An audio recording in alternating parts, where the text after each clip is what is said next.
사가랴의 찬송과 예언이라는 제목으로 하나님의 말씀을 나누도록 하겠습니다.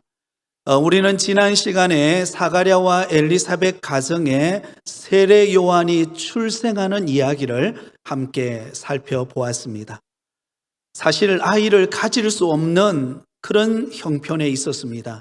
그런데 이 엘리사벳이 아이를 임신하게 되고 그리고 무사히 출산하게 되었다라는 소식이 온 동네에 퍼지게 되었습니다. 그러자 여러분, 온 동네의 기쁨이요 또한 간정이 아닐 수 없었습니다. 그래서 막 동네 사람들이 그 아이를 구경하기 위해서 달려왔고, 또한 친척들로 와서 이 태어난 아이의 이름을 짓고자 합니다. 그래서 그의 아버지의 이름을 따서 사가랴라, 그렇게 지으면 좋겠다라고 제안을 하죠. 그러나 여러분, 엘리사벳은 그의 이름을 무엇이라고 짓습니까? 네, 요한, 하나님은 은혜로우시다 라는 뜻을 가진 요한이라는 이름을 짓자고 강력히 주장합니다. 왜냐하면 이 요한이라고 하는 이름은 하나님께서 지으라고 하신 이름이었기 때문입니다. 결국 이를 이상하게 여겼던 동네 사람들과 친족들이, 아니 내 친족 중에 그런 이름이 어디 있느냐, 그래서 여러분 말을 못하는 사가랴에게 의견을 묻습니다. 그래서 사가랴는 글씨를 쓸 수 있는 서판을 달라고 해서 그 서판에다가 이름을 기록하는데 뭐라고 기록하죠? 요한이라고 이름을 짓습니다. 하나님은 은혜로우시다.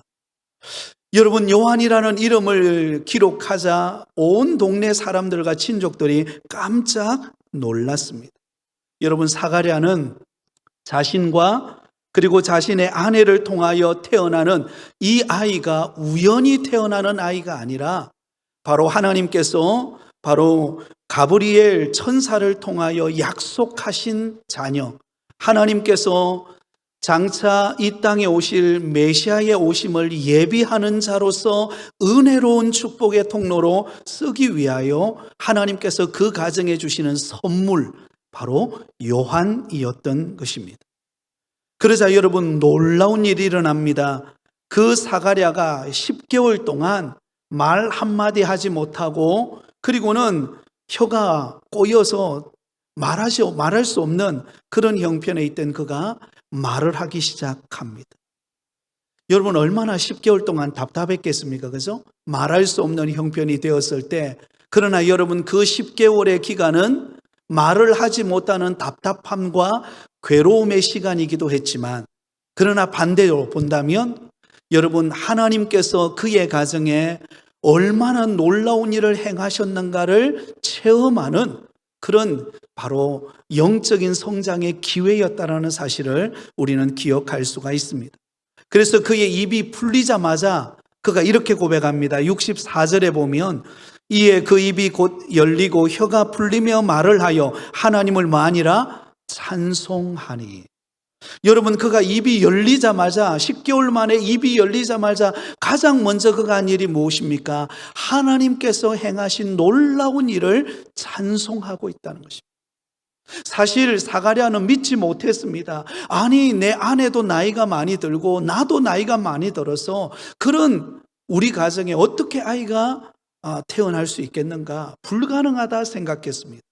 그런데 그 불가능했던 일이 실제로 일어나서 그 아이 요한이 태어났을 때, 여러분, 하나님의 능력과 하나님의 역사가 얼마나 놀랍고 큰가를 그는 찬송하지 않을 수 없었던 것입니다. 사랑하는 성도 여러분, 저와 여러분의 삶이 아무리 힘들고 어려운 환경 속이라 할지라도 하나님은 하나님의 일을 하고 계심을 믿으실 수 있기를 바랍니다. 때로는 안 되는 것 같고, 때로는 꼬이는 것 같고, 때로는 답답해서 모든 게 막혀 있는 상황 같은데요, 신기하게도 하나님은 일하고 계세요. 여러분, 가끔씩 호숫가에 보면은요, 오리들이 이렇게 둥둥둥둥 떠가는 장면을 보신 적이 있죠, 그죠?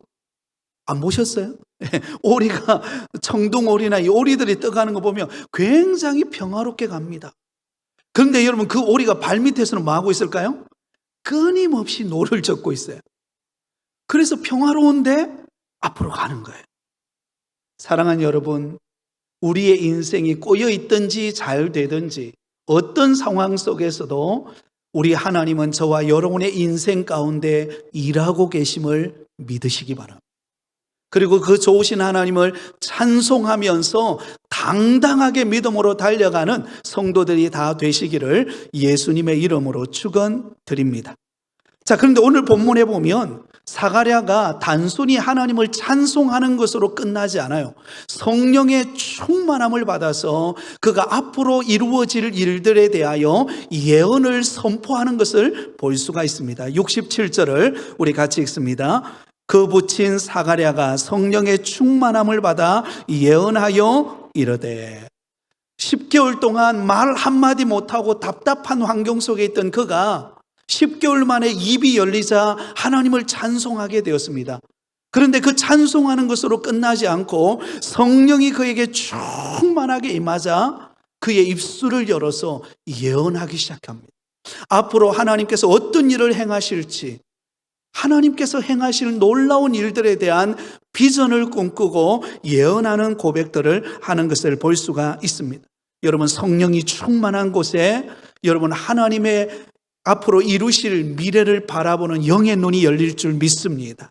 네. 자, 그러면 오늘 본문은 사가랴가 바로 성령 충만하여 예언한 내용들을 기록하고 있는 본문입니다. 크게 네 단락으로 나누어서 이 사가랴가 예언하는 것을 볼 수가 있습니다. 자, 첫 번째 예언은 무엇인가? 바로 앞으로 오실 메시아가 이루실 구원 사역에 대한 예언의 말씀입니다. 오늘 본문 68절에서 71절까지 말씀을 보겠습니다. 찬송하리로다 주 이스라엘의 하나님이여 그 백성을 돌보사 속량하시며 우리를 위하여 구원의 뿔을 그 종 다윗의 집에 일으키셨으니 이것은 주께서 예로부터 거룩한 선지자의 입으로 말씀하신 바와 같이 우리 원수에게서와 우리를 미워하는 모든 자의 소원에서 구원하시는 일이라. 자, 여러분, 앞으로 메시아 되신 예수 그리스도께서 오실 것인데 그 오시는 메시아이신 그리스도를 통하여 이루시는 구원의 사역은 어떤 것인가를 소개합니다. 자, 가장 먼저 여러분, 그 백성을 돌보사 속량하신다라고 그렇게 기록하고 있습니다. 그 백성은 누구일까요? 바로 우리 주님께서 선택하신 백성들, 저와 여러분들을 말하고 있습니다. 그 백성을 돌보사 속량하시며 라고 말하고 있습니다. 여러분, 속량이라는 단어가 굉장히 중요한 단어인데요, 속량이라고 하는 것은 포로나 노예를 값을 지불하고 산다라는 뜻입니다. 값을 지불하고 대신 사는 행위를 일컬어서 속량이라고 그렇게 말합니다. 그래서 포로나 노예를 값을 지불하고 사서 그를 자유하게 하는 삶, 자유하게 하는 것, 이것을 속량이라고 말합니다. 장차 메시아 되시는 예수 그리스도께서 이 땅에 오셔서 십자가의 보혈을 흘려주심으로 모든 인간의 죄짐을 짊어지시고 그 죄값을 치르시고 저와 여러분에게 무엇을 선물로 주셨어요? 네, 자유함을 주셨다라는 것입니다. 여러분, 저와 여러분이 구원받아 자유함을 얻은 것은 그냥 얻은 게 아닙니다. 우리 예수님께서 친히 피값으로 사신, 속량하신 은혜로 말미암아 우리가 자유함을 얻고 구원함을 얻고 하나님의 택한 자녀가 되어진 줄 믿습니다. 그만큼 저와 여러분이 소중한 거예요. 왜? 예수님께서 자신의 생명, 피값을 지불하고 우리를 속량할 만큼 저와 여러분을 사랑하셨기 때문입니다. 그러므로 우리가 이 땅에 살아갈 때에 우리는 비록 연약하고 참 부족함 투성이고 늘 참 지나고 나면 후회되는 일도 많고 그런 연약한 우리의 모습이지만 그런 우리를 선택해서 자유와 기쁨과 구원을 주시기 위하여 우리 예수님께서 하신 일은 무엇인가? 바로 친히 대속의 제물이 되어 주셨다는 것입니다. 피값을 대시불 하심으로 저와 여러분이 구원받아 하나님의 자녀 되어진 것에 대하여 감사하는 믿음의 성도가 되기를 바랍니다. 또한 우리를 위하여 구원의 뿔을 그 종 다윗의 집에 일으키셨다라고 그렇게 말씀합니다. 여러분, 여기서 구원의 뿔이라는 것은 구원의 능력을 지닌 메시아, 구세주가 되셨다라는 것입니다. 구원의 뿔이 다윗의 집에서 일어났다는 이 말은 우리를 구원할 메시아가 다윗의 가문을 통해서 출생한다는 것을 말하고 있습니다. 여러분, 요셉과 마리아를 통하여 예수님이 탄생합니다. 그런데 그 요셉이 누구예요? 바로 다윗의 후손이죠. 다윗의 후손을 통한 그 요셉의 자손으로 예수님이 이 땅에 출생하게 된다는 것입니다. 이것은 여러분 신약 시대에만 말씀된 게 아니라 이미 구약 시대 때부터 예언되어 있었던 말씀입니다. 시편 132편 17절에 보면 이렇게 기록되어 있습니다. 우리 같이 읽습니다. 내가 거기서 다윗에게 뿔이 나게 할 것이라. 내가 내 기름 부음 받은 자를 위하여 등을 준비하셨도다. 내가 거기서 다윗에게 뿔이 나게 하실 것이다. 다시 말하면 다윗의 후손을 통하여서 인류를 구원할 메시아, 구원의 능력을 가지신, 뿔이라는 것은 능력을 상징하거든요. 구원의 뿔을 가지신 메시아이신 그리스도께서 태어나실 것을 말씀하고 있습니다. 그래서 그 메시아가 오셔서 구체적으로 이루시는 사역이 71절에 나오는데요. 71절을 같이 읽습니다. 우리 원수에게서와 우리를 미워하는 모든 자의 손에서 어떻게 하시리라? 구원하시는 일이라. 모든 원수와 우리를 미워하는 자의 손으로부터 우리를 구원하시는 능력을 나타내신다라는 것입니다. 여러분, 사실 이 말씀도 구약에 예언되어 있는 말씀입니다. 시편 106편 10절을 보면 이렇게 말씀하고 있습니다. 같이 읽습니다. 그들을 그 미워하는 자의 손에서 구원하시며 그 원수의 손에서 구원하셨고. 여러분, 이 말씀은 이스라엘 백성들이 출애굽할 당시를 묘사하고 있습니다.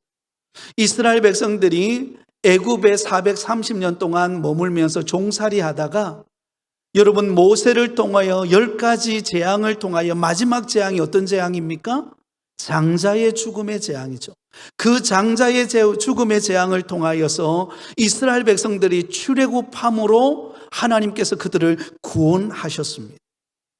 그 애굽의 압제로부터, 속박으로부터 정말로 희망이 없고 절망하면서 하루하루 노동을 하면서 남자아이가 태어나면 나일 강물에 던져버려야 되는 그 수모와 고통을 겪는 그 절망적인 상황 속에서 하나님께서 이루신 구원의 역사, 여러분, 바로 그 이스라엘 백성들을 집 문슬주와 임방에다가 피를 바름으로 결국은 어떻게 하셨습니까?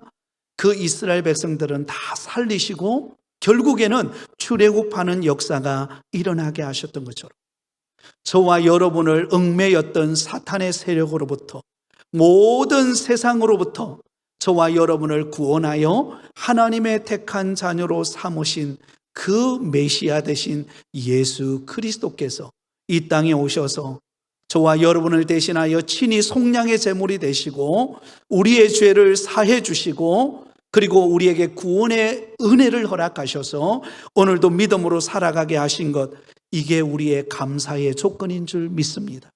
우리가 선한 행위를 행했기 때문이 아닙니다.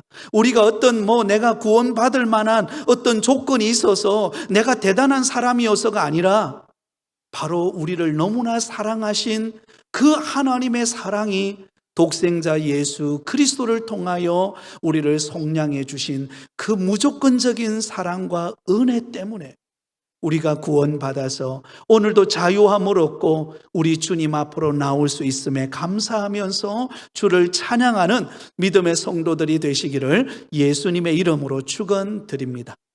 자, 사가랴 선지자의 두 번째 예언은 무엇입니까? 두 번째 예언은 메시아의 오심은 하나님이 거룩한 언약을 기억하셨기 때문이라는 것입니다. 여러분, 메시아가 오신, 우리 예수님이 오시는 것은 그냥 우연히 오신 것이 아니라는 것입니다. 하나님의 거룩한 언약을 기억하심으로 그 언약대로 예수님이 오신다는 것입니다. 자, 72절 73절을 우리 같이 읽습니다. 우리 조상을 긍휼히 여기시며 그 거룩한 언약을 기억하셨으니 곧 우리 조상 아브라함에게 하신 맹세라. 자, 여러분, 여기서 하나님이 거룩한 언약을 기억하셨다라는 말을 살펴보기 전에 먼저 언급되고 있는 말이 무엇입니까? 우리 조상을 하나님이 어떻게 하셨다고요? 긍휼히 여기시며. 한번 따라하겠습니다. 긍휼히 여기시며. 여러분, 하나님은 이스라엘 백성들을, 선택하신 백성들을 긍휼히 여기십니다. 저와 여러분을 긍휼히 여기셔서 오늘 이 밤에 불러주신 줄 믿습니다. 여러분, 하나님의 긍휼하심이라는 것은 우리를 불쌍히 여기신다라는 것입니다. 우리의 연약함에도 불구하고 때로는 우리가 죄 가운데 있는 모습이라 할지라도 하나님이 우리를 불쌍히 여기시고 하나님이 우리를 긍휼히 여기시고 그런 우리에게 하나님께서 역사하셨던 거룩한 언약을 세우셨던 것을 기억하시고 저와 여러분을 구원하시기 위하여 예수님을 이 땅에 보내셨다라는 것입니다. 자, 그러면 여기서 거룩한 언약을 기억하셨다라고 할 때 이 거룩한 언약은 누구와 맺은 언약일까요? 누구와 맺은 언약일까요? 바로 믿음의 조상인 아브라함과 맺은 언약입니다. 아브라함과 맺은 거룩한 언약, 창세기 22장 18절에 보면 이렇게 말씀하고 있습니다. 창세기 22장 18절에 보면 제가 읽어드리겠습니다. 또 내 씨로 말미암아 천하 만민이 복을 받으리니 이는 내가 나의 말을 준행하였음이라 하셨다 하니라. 자, 여기 보면 하나님께서 아브라함과 거룩한 언약을 맺습니다. 자, 그 언약이 무엇인가 하면 내 씨로 말미암아, 아브라함의 씨로 말미암아 천하 만민이 복을 받는다라는 약속입니다. 내 씨로 말미암아, 장차 너의 후손인 씨로 말미암아 천하 만민이 복을 받을 것이다. 자, 여러분, 이 본문을 사도 바울은 이렇게 해석하고 있습니다. 갈라디아서 3장 16절에 보면 여러분, 사도 바울은 이렇게 해석을 하고 있어요. 이 약속들은 아브라함과 그 자손에게 말씀하신 것인데 여럿을 가리켜 그 자손들이라 하지 아니하시고 오직 한 사람을 가리켜 내 자손이라 하셨으니 곧 그리스도라. 예, 아브라함의 씨로 말미암아 천하 만민이 복을 받는 그런 언약을 세우셨는데 이 언약은 많은 후손들로 인하여 이루어지는 것이 아니라 한 사람, 그 한 사람이 누구예요? 그리스도, 바로 예수 그리스도를 말미암아 온 천하 만민이 복을 얻는 이 거룩한 언약을 하나님께서 세우셨다라는 것입니다. 그 언약을 기억하셔서 여러분, 누가 이 땅에 오셔요? 우리를 구원하실 메시아 예수 그리스도께서 신약시대에 이 땅에 오신다라는 것입니다. 여러분, 이것이 하나님이 맺으신 언약인 줄 믿습니다. 그런데 여러분, 하나님께서 우리에게 이 언약을 기억하시고 예수님을 보내셨는데 아브라함과 언약을 맺으실 때 이런 표현을 씁니다. 다시 한번 더 우리 72절 73절을 보겠습니다. 우리 조상을 긍휼히 여기시며 그 거룩한 언약을 기억하셨으니 곧 우리 조상 아브라함에게 하신 뭐라고요? 맹세라. 이 맹세라는 단어가 굉장히 중요한 단어입니다. 사실 여러분, 우리 인간은 이 맹세를 지키기가 쉽지가 않습니다. 누구와 함께 맹세, 약속을 하잖아요. 그러면 그 약속을 지킬 때도 있지만 상황이 안 돼서 못 지킬 때도 있나요, 없나요? 많이 있습니다. 우리 몇 시에 만나자 그랬는데 막상 차를 타고 오는데 앞에 사고가 났어요. 그러면 나도 모르게 빨리 시간에 맞춰서 가고 싶지만 환경이 안 되어서 그 시간에 도착하지 못하는 때가 얼마나 많습니까? 그래서 여러분, 인간의 맹세라고 하는 것은요, 가변적입니다. 그런데 오늘 본문에 하나님께서 아브라함과 맺은 거룩한 약속은 누가 맺은 맹세입니까? 하나님의 맹세예요.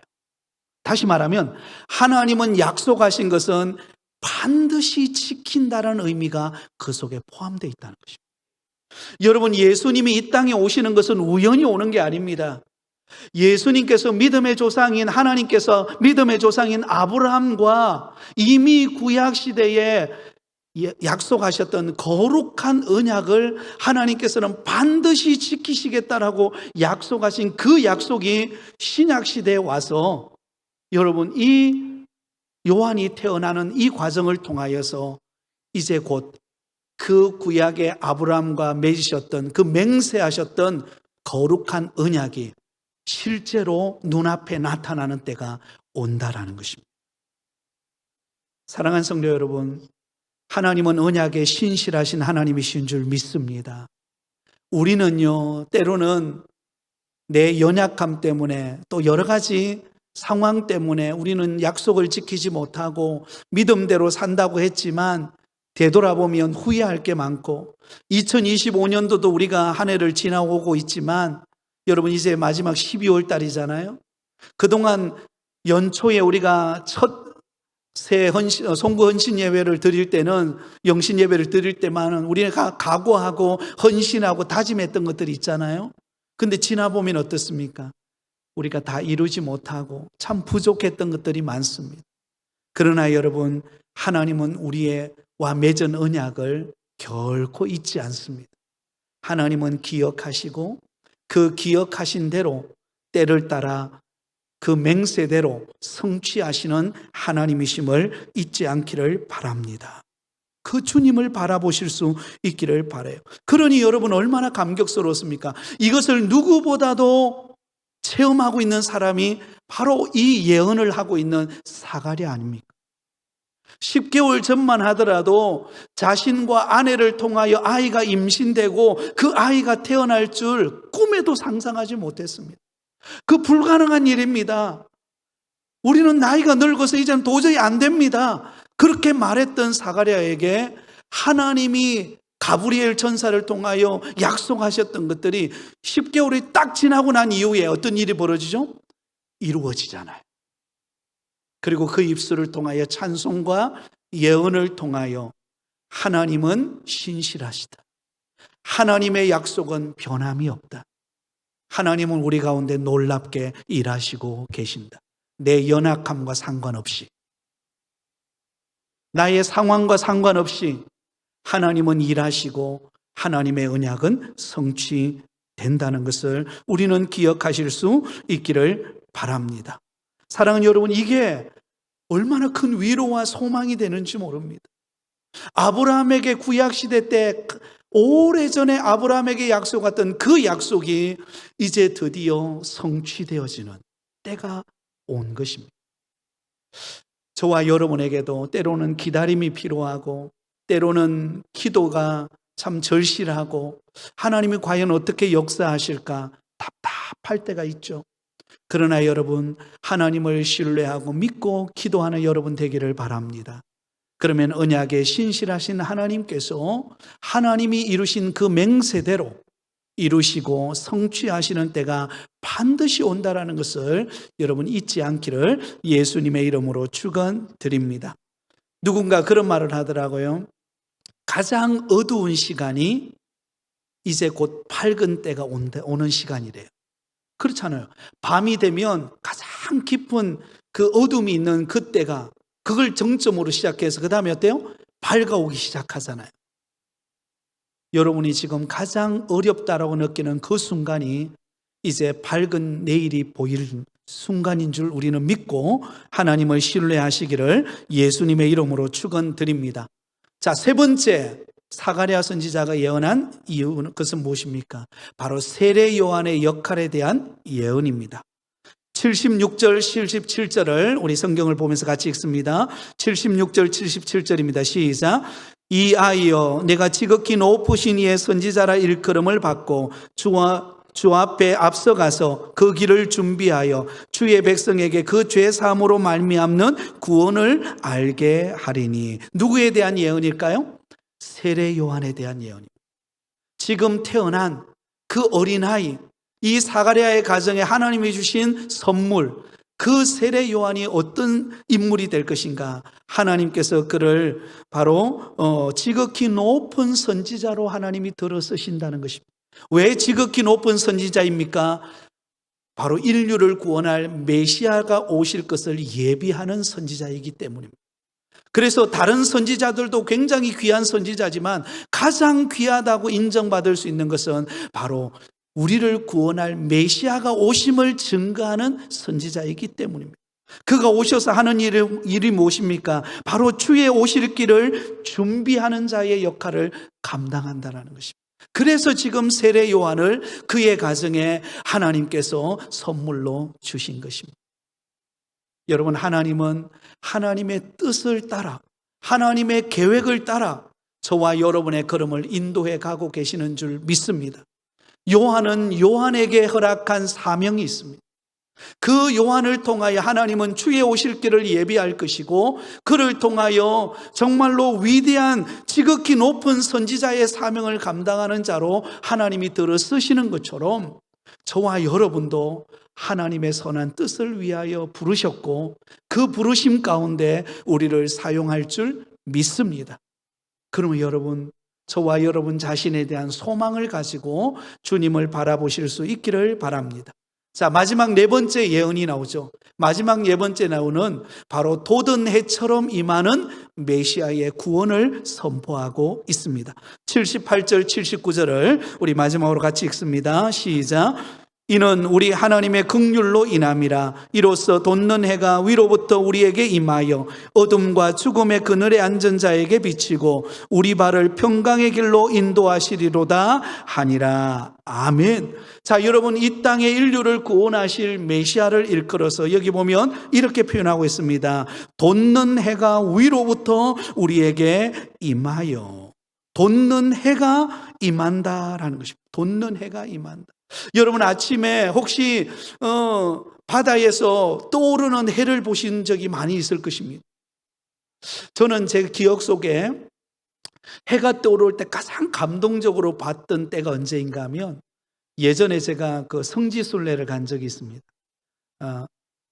이집트, 이스라엘, 요르단 성지순례를 간 적이 있는데요, 그때 바로 그 이스라엘의 광야길을 걸어가다가 그 시내산 꼭대기에 올라가서 그 해가 뜨는 장면을 보는 것이 그 성지순례 한 코스 중에 하나가 있었습니다. 그래서 새벽에 2시에 일어나가지고 올라가는 거예요. 올라가서 그 시내산 꼭대기에 올라가서 아침에 한 6시 정도 되니까 해가 탁 떠오르는데요, 그게 돌산이에요. 돌산 위에서 그 해가 떠오르는 것을 보는데 너무나 청명하고 너무나 멋있는 거예요. 모세가 그 시내산 위에서 그 해가 떠오르는 그 모습을 보면서 그가 하나님의 임재를 경험하며 감격하지 않았겠나, 그런 생각을 하니까 얼마나 막 가슴이 북받쳐 올라오고 그 해를 바라보면서 그 참 감격했는지 모릅니다. 물론 그래서 기쁘고 그 다음에 컵라면을 먹어서 기쁘기도 했지만은요 굉장히 그 추억이 아직도 잊혀지지 않습니다. 여러분, 캄캄한 어둠이에요.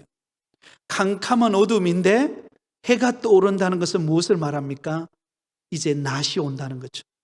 어둠은 물러가고 밝은 하루에 햇빛이 비치는 그 과정을 통하여서 낮이 찾아온다라는 것입니다. 여러분, 예수님이 오기 전만 하더라도 그 시대는 캄캄한 어둠이었습니다. 종교적으로, 사회적으로, 또 여러 가지 참 궁핍한 환경 속에 있는 상황이었습니다. 그런데 그때 돋는 해처럼 우리 예수님께서 우리를 구원하시기 위하여 이 땅에 오심으로 어둠에 있던 자들이 빛을 경험하고, 절망 있는 사람들이 회복을 경험하고 소망을 품고 일어나는 놀라운 변화의 역사가 일어나게 되었습니다. 여러분, 이 예언에 대하여서 이사야 선지자는 이렇게 말씀합니다. 이사야서 9장 1절과 2절에 보면 이렇게 말씀합니다. 이사야서 9장 1절과 2절 우리 같이 읽습니다. 전에 고통받던 자들에게는 흑암이 없으리로다. 옛적에는 여호와께서 스불론 땅과 납달리 땅이 멸시를 당하게 하셨더니 후에는 해변길과 요단 저쪽 이방의 갈릴리를 영화롭게 하셨느니라. 흑암에 행하던 백성이 큰 빛을 보고 사망의 그늘진 땅에 거주하던 자에게 빛이 비치도다. 흑암에 행하던 백성들이 큰 빛을 보고 그 사망의 그늘에 앉아있던 자들이 빛으로 인하여서 회복을 경험하는 역사가 일어나게 되었다는 것입니다. 여러분, 예수님께서 탄생하셔서 그가 머물렀던 곳이 어디입니까? 갈릴리 지방의 나사렛이라는 동네입니다. 그런데 이스라엘의 지형 가운데 이 갈릴리 지역 그 나사렛이라는 동네가 바로 그 당시에는 어떻게 불렸냐 하면 이방의 갈릴리라고 불렸습니다. 굉장히 소외되어진 곳입니다. 수도인 예루살렘에 비해서 이방의 갈릴리 지역인 이 나사렛 그리고 그 주변은요, 예수님이 초기 사역을 감당했던 그곳은 그 당시에 이스라엘 땅 중에서도 가장 소외되어지고 가장 외면당했던 사람들이 거주했던 곳입니다. 그런데 그곳에 빛이신 예수님께서 오셔서 그곳에서 사역을 시작하세요. 어둠 속에 있는 자들, 병든 자들, 낙심한 자들, 고통당하는 자들, 그들 곁에서 친구가 되어주고 그들을 치료하고 그들을 회복하는 돋는 해가 되셨던 것입니다. 사랑하는 여러분, 우리가 주님을 만남으로 저와 여러분의 인생에 돋는 해처럼 우리의 인생이 회복되어진 줄 믿습니다. 네.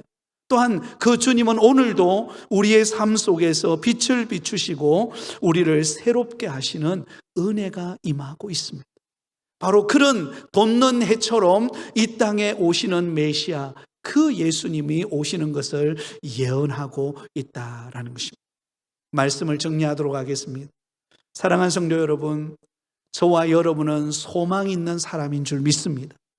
왜냐하면 죄로 말미암아 영원한 형벌받을 우리를 예수님께서 친히 이 땅에 오셔서 우리를 속량해 주심으로, 우리의 죄값을 대신 지불해 주심으로 저와 여러분을 구원하여 하나님의 택한 자녀로 삼으셨기 때문입니다.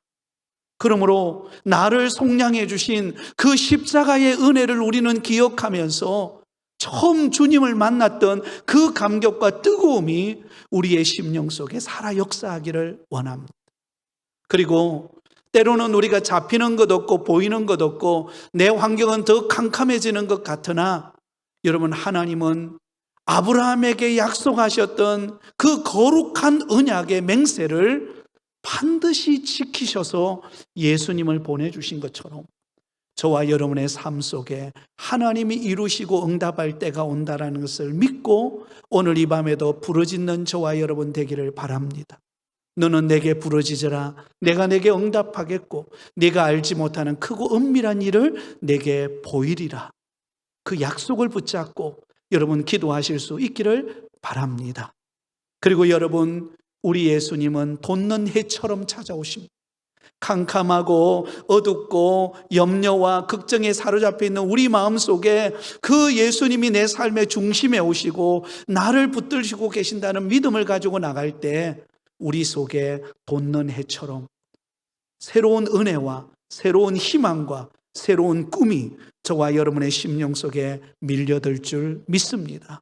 그런 주님이 오심을 예언하고 있습니다.